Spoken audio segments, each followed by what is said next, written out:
Maybe I can finally meet Jim Jarmusch and ask him who he is. Hey, that's him! Who are you? I try to answer that question in my films.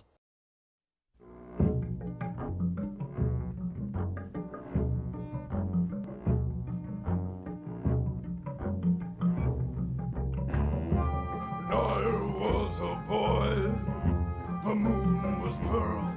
During a time dominated by action-driven Hollywood blockbusters full of predictable fights, far-fetched plots, and countless sequels, Jim Jarmusch spearheaded a boom in independent cinema. With a particular focus on films rooted in intimacy, his character-driven films offered audiences a new take on classical narratives. In Suarez's 2007 study on Jarmusch, he compares the director to one of his own characters, an endearing eccentric, slightly odds with his surroundings, whose presence is at once self-effacing and subtly pervasive, dubbing him one of the most influential filmmakers to emerge in the United States in recent decades. But what exactly is an auteur, and what makes Jarmusch one?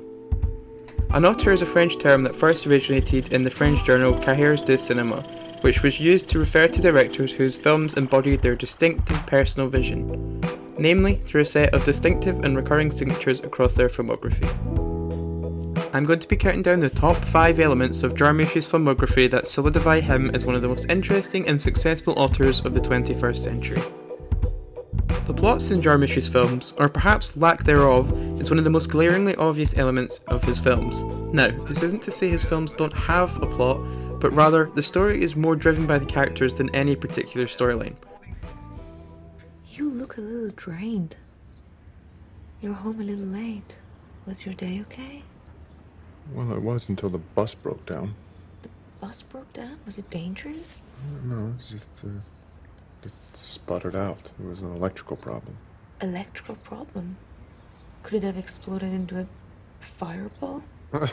No. It's just an old bus. As Nelms writes, plot is stripped away in Jarmusch's films, instead replaced with events emerging from distinctive personality traits from characters and their interactions with one another. Coffee. They should freeze it, you know?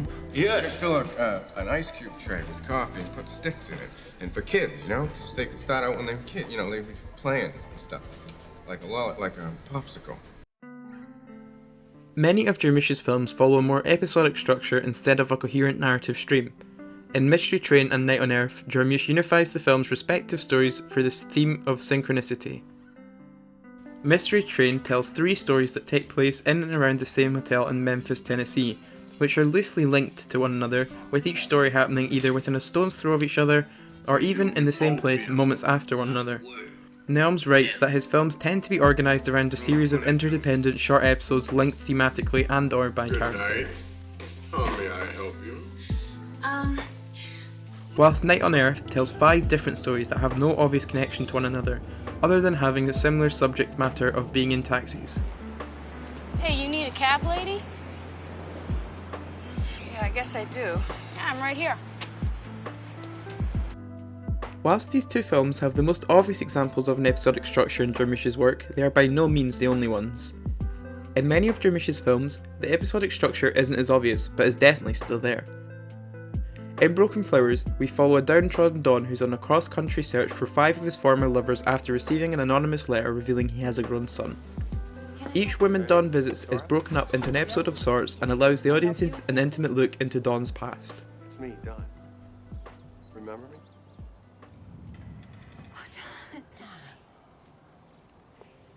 Don, is that you? Don? I brought these flowers. So, what the fuck do you want, Donnie? Oddball characters in Jarmusch's films are a large contributor to the overall tone of his films, and truly what sets him apart as an author.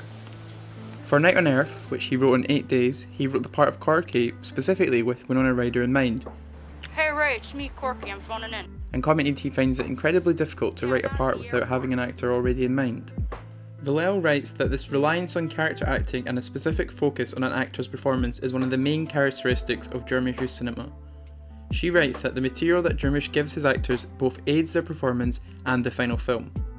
As well as creating characters for specific actors, Jarmusch has a certain fondness for odd pairings of characters, that is, characters who wouldn't normally interact with each other in the real world. Are you alright? No, I'm not all right. This is like the worst day of my entire life. Just a minute. Richardson writes that this is what holds Jarmusch's films together, creating a sense of encounter that is always open to people who remain receptive to the possibilities, no matter how ephemeral that existence presents. Share. I mean, it's only going to be for one night, right? Really? You would do that for me? Excuse me. I don't feel like being alone, and I would stay only one night. Would you like to share the room with me? You want to share the room with me? Well, okay, because I don't like to be alone either, and, you know, like, then I'll have someone to talk to. Yeah, that would be really neat. The connections the characters make with each other are peculiar, as often they may speak a different language or come from a completely different culture. Yet, their encounters seemingly hint at leaving a lasting impact on both characters, extending beyond themselves. Excuse me. Y'all got some matches? Matches? Yes, matches. Oh, matches? Matches. Yes, please. But he...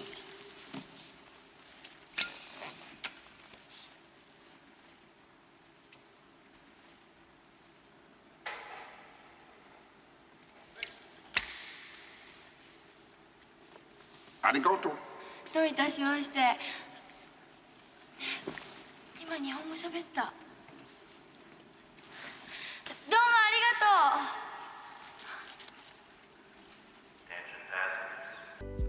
とう。Levy notes that in most indie films, the characters are outsiders. He makes the comparison that, like their characters, the filmmakers themselves are also outsiders, whether that be members of an ethnic minority or an underrepresented group.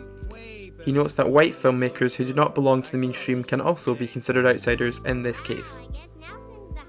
Jarmusch has been praised for his inclusion of outsiders, with Richardson noting that of all contemporary filmmakers, no one has addressed themes of otherness as frequently or in as a sophisticated manner as Jim Jarmusch. What is it? You look tired. Do I? I guess I am, but yeah. Any supply problems? No. So what is this then? Can't you tell your wife what your problem is? It's the zombies and the way they treat the world. I just feel like all the sand's at the bottom of the hourglass or something. Time to turn it over then. In the 1993 interview, Jarmusch revealed that the main inspiration behind the inclusion of characters touched by loneliness and melancholy in his films is that he views himself as somewhat of an outsider too. Fucking A, man. That's fucked. Furthermore, he argues that humour, miscommunication and misunderstanding all coexist with being an outsider. Does your name happen to be Gloria? No. Because I thought maybe you're not friends with, sorry. Jarmusch's working practice could be considered somewhat unusual in comparison to most contemporary American filmmakers, and it is this working practice that is especially important in determining Jarmusch as an author, given the complex economic and contractual culture of filmmaking. Nelms writes that the elaborate commercial process of making a film by nature seems to dispel the notion of a director being able to be considered an author, and yet Jarmusch is involved in every single aspect of the filmmaking process, as the theory of authorship suggests he should be. Jarmusch has gone on record a number of times saying he believes that achieving complete creative independence is contingent on financial independence. And, as such, the funding for his films is always raised independently, a task he himself takes charge of. You know, if you want to make films, don't just watch films. You know, get your inspiration from everywhere, because filmmaking has everything in it. Yeah. You know, it has music and style and timing and rhythm and acting and writing and photography and color and composition, and it has everything. These 5 different elements of Jarmusch's filmography not only help to cement his status as an author, but also create an instantly recognisable world which his characters inhabit. And remember, the next time you watch a Jim Jarmusch film, be sure to be on the lookout for some of these recurring characteristics of Jarmusch's cinema.